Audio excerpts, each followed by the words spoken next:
Italian Wine Podcast. Chin Chin with Italian wine people.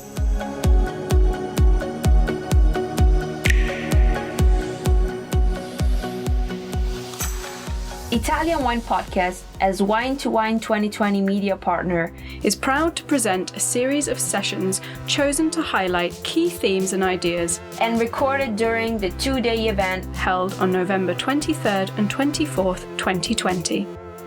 Wine2wine 2020 represented the First ever fully digital edition of the Business to Business Forum. Visit wine2wine.net and make sure to attend future editions of Wine2wine Business Forum. Hi, everyone. My name is Steve Raye. I'm the author of How to Get U.S. Market Ready, that book right there. And I also do the Monday slot on the Italian Wine Podcast. My day job is president of Bevology, Inc., which is a consulting company specializing in helping export brands, wine brands in particular, enter and grow in the U.S. market. Before I introduce our featured speaker, though, I'd like to make a quick shout out to Stevie Kim and her crack team in Verona. And that's Lan Lu, Enrico Avasani, Pauline Rosa, Michaela, Rachel, Jacob. There's probably about 20 of them there that are making all this happen. I think the whole thing is breaking new ground on how trade shows are conducted going forward, and it's been pretty exciting. Okay, so in this session, we're going to focus on what steps each of you watching and listening can do right now to adapt to the rapid changes caused by COVID-19 in the U.S. market. So let's get to the heart of the matter. And oh, by the way, we'll only be talking heads for most of the session. We'll have a couple of slides at the end with the key takeaways, and we will be making them available at the end of the session. So let's get started, and I'm pleased to welcome Ed Lamay. Ed has a long history in the United States wine market, having worked in senior sales and management positions at Constellation, Treasury, Robert Mondavi, Kendall Jackson, all major names. He is also associated with Sonoma State as an adjunct professor and former board member for the university. So he knows his stuff, and he's here to share what he knows with all of us. So Ed, welcome. Thank you, Steve. It's a pleasure to be here. I'm excited for the next half hour or so. Okay, well, let's dive right into it with a hard question. Okay, we've been hearing a lot about channel shift. Also, we've been calling it a total collapse of HoReCa, or on-premise as we call it in the United States. How can producers get past this headline of doom and gloom about how bad everything is and focus on the opportunities that come along with this kind of revolutionary change? Yeah, that's a great question, Steve. And the headlines are pretty frightening. If you stop at the headline, you probably would want to be in a different industry. But as you start peeling that back, there is actual growth in the industry. So the wine industry for decades had always been growing in the United States. And over the last 2 or 3 years, we've actually seen a softening of those trends, and we've actually been in very slight decline. But as you look at all of the data that's available now, and some of the data coming from SipSource, so this is distributor-derived depletion data, so very accurate and very timely data. The industry actually is, for the first time in about 3 years, in growth. And what has happened is channel shift has absolutely occurred, starting for us in the United States on about St. Patrick's Day. So March 17th, most of on-premise started shutting down ever so slightly and then very dramatically. So we've had a collapse to a decline to the collapse of on-premise consumption, but every bit of that volume has moved into either independent retail, grocery, or online, this new e-com sector that's absolutely on fire. One piece of data I heard from somebody the other day, BevMax, which is a chain of, I think, 9 stores in Connecticut, they were averaging, normal before COVID, 300 orders a week. Now they're doing 3,000 orders a day.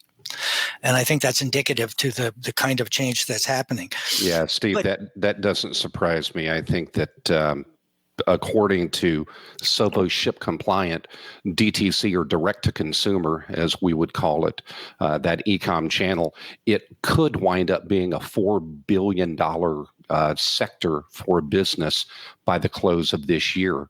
Wine.com just released their financials, their back half trends. So the last 6 months of their fiscal year, they were up 217% in revenue. And for the full year, trailing 12 months, they're up about 102%. So their business has doubled. So there is business to be had as long as you know where to go find it and how to present yourself and your brand when you get there. Okay, one of the issues that I hear from a lot of Italian producers is I can't compete with low prices that supermarkets charge or chains charge. And our recommendation is the focus shouldn't be on that channel of trade. And wine.com, for example, says that their average bottle price is $39 compared to Nielsen data, which shows it's $10 in a traditional store. So it strikes me that e-commerce and this whole new thing is really a good thing for imported wines who want to charge more. It is, and people have gone from a special occasion purchase online to it being a part of their normal shopping experience. They will go into grocery and buy beverage alcohol where legal, but also this e-com platform, people are pantry loading by going to wine.com, going to naked.com, going to their local wine shop that has an online presence. So we're definitely seeing this becoming more of a new norm than we are some aberration that's all driven out of COVID and the pandemic. So I'm happy to say this is good news in what seems like all bad news. A couple of other trends that are happening is easing of regulations. You can talk about that change. Yeah, that's been really fascinating because if you've taken the time to get educated, if you've read Steve's book, if you know the way that markets are structured in the United States, things don't change very rapidly. Our beverage alcohol laws are based out of our U.S. Constitution, out of the 21st Amendment. And things like that don't change that often, but pandemic hits, restaurant industry is really struggling, and suddenly a lot of laws are being either completely removed temporarily, or they're being relaxed. So it has never been possible in most states that you would go buy food to go and be able to take a bottle of wine from that restaurant to go with you. Suddenly, all the laws are starting to relax on how you buy alcohol, how you deliver alcohol, how alcohol is accompanied by meals. And most pundits that I talk to, they suggest that the majority of these law changes are going to stay. That you haven't seen a complete, moral decay or collapse of society because I can pick up a beautiful bottle of Chianti to take home with my pizza or, whatever my to-go option is. So we're definitely seeing some relaxing at the state level for laws that control beverage alcohol. Well, tied into that was something you mentioned to me the other day, that because on-premise is no longer an active channel for a lot of brands who traditionally have sold on-premise, but now they become allocatable to off-premise. Can you comment on that? I can indeed. A lot of people that are watching this, they have a portfolio of products, and they might have some very small produced lots of wine that is very expensive, and they only want those wines available in white tablecloth restaurants, so really fine dining. And there has been no fine dining for the last 10 months here. So people that have been successful in recognizing this channel shift, they've changed the conversation that they're having with their importer. It used to be I only wanted my wine sold in restaurants, and if I found that you sold them in another channel, I would be upset. Well, now I need sales. I need to enjoy the commerce of my wine being sold. So the new conversation is, now that I can have my wine sold at retail, what type of retail shops would I like to see my wine in? Or maybe better stated, Steve, what wines would I like to be sold in the company of? When you see this wine, think of my wine, and that could be in some really nice wine shops that had not had the opportunity to buy my wine for a number of years. Okay, so people may be encountering, consumers in the U.S. encountering wines that they hadn't seen before in the off-premise. So how are consumers finding out about new brands? How are they searching and finding products? And how can producers who are listening here adapt? Yeah, so there is still no stronger type of endorsement than a third-party endorsement from a friend. So having your wines buzzworthy, having your wines talked about by friends, oh my God, Steve, I tasted this, phenomenal wine from the Alta Adige. Have you tried it? So there's nothing that replaces the quality of good third-party friend endorsement. But beyond that, people are shopping heavily online. People are shopping in, wine.com, Naked, all of these other avenues. So brand recognition, label recognition is really, really key. If you are a producer that is currently doing business here in the United States, I would want to make sure that my importer has all of my marketing content, my label images, bottle shots that show my wine, in an array of beautiful food, tech sheets, any type of sales material. I want to make sure that my importer has that, because it's not uncommon for online retailers to go to the importer and get that information from that source and then pull that into their e-commerce environment. And brick and mortar retailers do that as well. Mm-hmm. So making sure that you have very simple collection of market materials that you bring to the U.S. One of the things that I recommend to the wineries that I consult with is a lot of people are going to sites that have label recognition technology, in particular winesearcher.com and Vivino. And you can do an audit of your own wines. Look at how they're covered on those sites. And if they don't have current ratings, reviews, winemaker notes, pairing notes, or photos, high resolution photos of both bottles and labels, you can optimize the site by going to them, Wine Searcher and so on, and saying, I have all these assets I'd like you to put on the site. So the burden is on you to do it. Don't rely on your importer, distributor, or retailer to do it. You can control how your brand is seen online. Steve, that jogs a thought. Back in the day when I first started in this industry, the chore was to go find an importer. And once I found an importer, my job was done. Naturally, the wine somehow sold itself and reorders occurred. Well, one of the things that we've seen is mass consolidation in the U.S. wine industry, and the consolidation has occurred at the distributor level. So there are simply fewer distributors, and they're larger.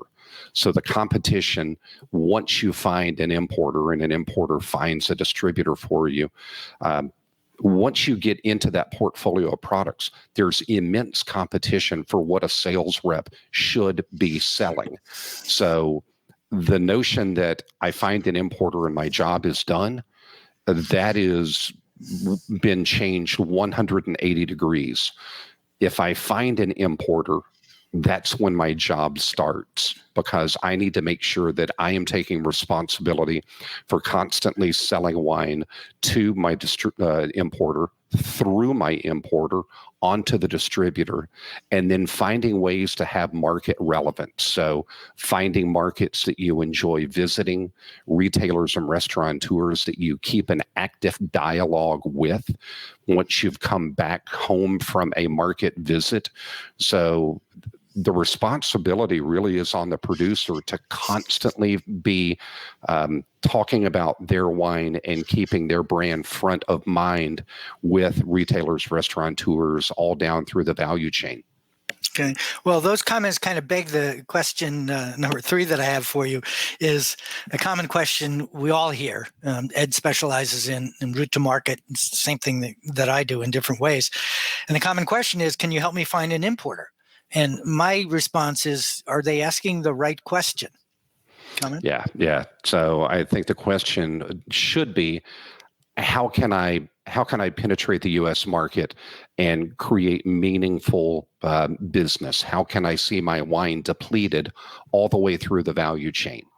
And it might have been 30 years ago that you get ready for a U.S. launch, that you're ready to launch, all across the United States. That's not a very prudent strategy these days. To create a U.S. launch is something that is reserved for really the largest and best funded organizations out there. If you're a small to mid-sized winery and the U.S. is a market that you need to get into, want to get into, my suggestion would be that you first understand all of the U.S. laws that Steve, I would take several chapters out of your book, understand the way markets are structured and how you legally get wine here into the U.S. But I would focus on a few small forays into the U.S. I read a piece yesterday from VinePair, and they had looked at some research done by Wine Intelligence, and they said if you are a regular wine consumer, there is a high likelihood that you live in one of 5 cities in the United States. They said 20%, more than 20% of all regular wine consumers live between New York and Newark, or LA to Long Beach, that's in Southern California, Dallas, Fort Worth in Texas, Chicago out to Naperville, which is in the Midwest of the U.S., or in the San Francisco Bay Area. So if you're in one of those 5 cities, you're really appealing to a very large wine-consuming populace. So the notion of let's figure out how to launch in the U.S., I don't think that's the strategy. Let's figure out how to get into the U.S. market in 1 or 2 markets, learn how to do business in a very efficient way, and then from there start growing, start a conquest strategy of the next adjacent state, or if my distributor that I'm with owns another business 2 states away, can I then grow to that state? So I think there's a start small with a lot of focus and a lot of attention, and make yourself extremely relevant, make yourself buzzworthy, have people want your wine, have people talk about your wine, and then be able to move that energy to the next adjacent market. I think that's probably a good way to start. Okay, we have a question here I want to throw out because it's a good one. Many producers are thinking of discounting their wines to promote sales. Is this a tactic worth considering, or too risky to damage the positioning and the brand? That's an hour, but go ahead and see what you can do. Yeah, I will tell you, a retailer in the United States always remembers the lowest price they ever paid for a product. So it's very, very challenging to go down in a significant way to drive volume and then think that you'll raise your price back up at some point. The U.S. market at retail, it does drive on periodic discounting, but it's not significant and not structural in nature. If I have a wine that sells for $20 in a retail shop, I might choose 3 times a year to have my product discounted down to $16.99. So give a $3 discount, $4 discount to drive trial, to get people talking about it, knowing that it will be a 30 to a 60-day long period, and then bring the price back up. I would be very cautious of lowering FOBs. That's very hard to bring back up. So the ability to sell into the U.S. at your standard FOB, and then through your sales intelligence through your importer, through your relationships in the market, understand when do I want to program my wines for some moderate discounts to drive volume and trial for 30 and 60-day periods and bring them back up. I would think that's more appropriate.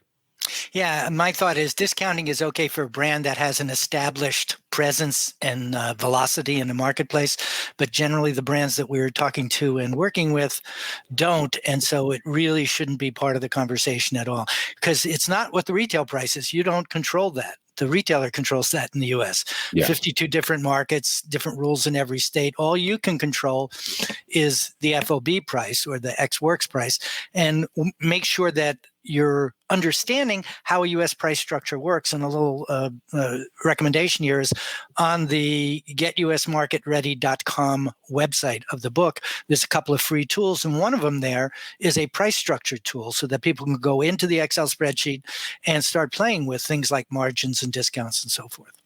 Yeah, there's a notion, Steve, that you can always go down in price, but it's very hard to go up in price. Right. So if you enter at an artificially low price, you might well be stuck at that low price for a long time. Yeah, and one of the things, there's another question here about explain how the importer could use the photos with food or food pairing or labels and convivial scenes. I think the way to think about it is add value, don't discount. Find ways to add value to your brand. And, you know, what Italian wines have that most brands in the United States don't have is authenticity, heritage, a legacy, provenance, all of these things that differentiate you in a very, very meaningful way. Sure, it comes with some education necessarily, but those are all value adds, and they say nothing about the price. Yeah, and when you look at what I would refer to as a beauty shot, your wine set in a beautiful setting with nice prosciutto and melons, it gives people that sense of adventure. I can envision myself being there. But those type images do get lifted by retailers, and they use that material on their site. So they show your label, your bottle, your wine in situ. So that's how that winds up being used. My personal feeling from some research that I've done, so it's not just a feeling, is that American consumers want to know two things. What does the wine taste like in words that I understand, not sauteed gooseberries? And number two, is it going to go with what I'm serving for dinner tonight? Because most U.S. wines are purchased right then and there. So if you can, as a producer, can provide that information, whether it's on Vivino, whether it's in Wine Searcher, whether it's in your POS, whether it's through 750, or a million other ways that you can get this across, that's what people want to know. And it doesn't need to be complicated. I use one example of the back label we did for a Spanish wine. It was 8 words. Goes great with tapas. Try it with tacos. And I think it speaks to what does it taste like and will it go with what I'm looking at? Well, Steve, you also mentioned authenticity and video material. Right. Video content is really important to a lot of retailers. So they want to be able to have somebody talk about your wine, and who better to talk about your wine than you? And 20 years ago, that would have been a video company, and that would have been editing, and that would have been a long production. Now, a device such as a telephone with you, your winemaker, the owner in the vineyard, no more than 2 minutes. 2 minutes would be quite long. 1 minute, beautiful day here, tasting our newest vintage of. Those type things resonate with the U.S. consumer. They like to see the family heritage behind these brands. Okay, last question. We've got about 6 minutes left. What can producers do right now without spending a ton of money that can have an immediate impact on their brand, assuming that the brands are currently so available for sale in the United States? So if your brand is currently available in the United States and you are trying to drive volume and velocity, the first thing that I would want to know is, where is your wine currently being sold? So what type of conversation can I have with my importer? Please tell me, what states am I being sold in? And in those states, what type of accounts am I being sold in? And then I want to make sure that I'm addressing all of my conversations all the way down through that value chain to who is currently stocking my wine and how I can be more interesting to them. So right now, to try and find new avenues to sell your product in is not quite as easy as driving velocity of where you currently have your products placed. I love that. I would make a point that I see this a lot. Many producers that I work with are afraid to ask for information and data. And I highly recommend that when you begin your relationship with them, that you lay out what are the reports that you're going to get. And one of the most important ones is accounts sold, because then that gives you at least the beginning, some meat you can chew on to help support what they're doing. When you ask for an account sold report, when you've been in the business for a while, they're going to hear that and think that you're going to pull the brand. But at the end of the day, it is in your right to get that information. And if an importer or distributor is not sharing it, I'd press on that. There may be another reason. Yeah, and Steve, a lot of these importers, they have felt like they have become a report writing shop, that people simply ask for a lot of information and never seem to do anything with it. So a lot of these importers have pivoted and they've said, all of your information is available on our website that is strictly for the producers that we represent. So the producer in the Piedmont, you can log in and password and see everything relative to your brand. Not all of the brands, but the brands that you sell us. You can see depletion volume by month. You can see account sold. So I would, to that end, Steve, I would not just ask for what reports can I expect, but how can I take responsibility for that? How can I get to your website and get that information on demand? I think that's great advice. If we can put on the last two slides, what we tried to do is boil this down into some key takeaways. And Ed, maybe we can frickin' frack this. Start with one, because that's kind of been your mantra. Oh, it is 100% your responsibility. And I cannot stress enough, finding an importer is not the end of the journey. That's the beginning of the journey, because all you've done is moved your inventory somewhere else. So you now need to get it from importer through distributor on to retailer and have it enjoyed by consumers in the United States. So, it's not as arduous as it sounds. And quite frankly, I think you would enjoy traveling to various U.S. markets and seeing your commerce, seeing your wine being sold. Number two on that list is to get educated and make sure you're doing the right things in the right order. Oftentimes we find people do the right things, but in the wrong order. So one recommendation is the book. Buy the book. It's available at Amazon.it, also at Amazon.com. Listen to the Daily Monday podcast on ItalianWinePodcast.com, because I'm reading chapters from the book. And if you go to the www.getusmarketready.com, which is dedicated to the book, there's 4 free tools that I think would be really useful to you. One is the U.S. market glossary. One is an Excel spreadsheet that helps you identify which are the right markets to go into. There's an Excel price structure calculation tool. And for those of you who are too cheap to buy the book, there's a free first chapter in the book. And if you only do one thing, read that. You can go to the next slide. Ed, why don't you take that one? Yeah. So things that you can do right now to impact the market. If your wines are not being scored, there's a whole host of wine competitions here in the United States. If you are getting scores, make sure that you're communicating that. Make sure that you're telling everybody that touches your wine what type of reviews you're getting on the wines that you're selling.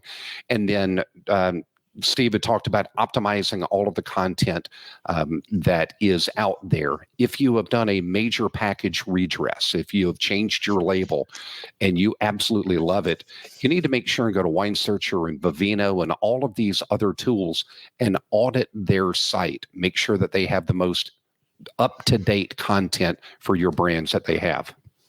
I would also add, as you can see there, when you get the PowerPoints, there's a link to them on my blog at bevologyinc.com. I have links to a list of all of the industry newsletters, as well as all of the competitions and evaluations and scoring things that are relevant in the U.S. market, all of which I think is pretty important. That's about all the time we have. Ed, I want to thank you for your time. I thought you were very clear and cogent and eloquent in your comments. And I hope people who are listening, feel free to add questions here. We'll get back to you if you have some, and we'll post those slides along with the rest of the Wine2Wine slides. Excellent. Thank you, Steve. It's been a pleasure. Thank you all. Listen to the Italian Wine Podcast wherever you get your podcasts. We're on SoundCloud, Apple Podcasts, Himalaya FM, and more. Don't forget to subscribe and rate the show. If you enjoy listening, please consider donating through ItalianWinePodcast.com. Any amount helps cover equipment, production, and publication costs. Until next time, chin chin.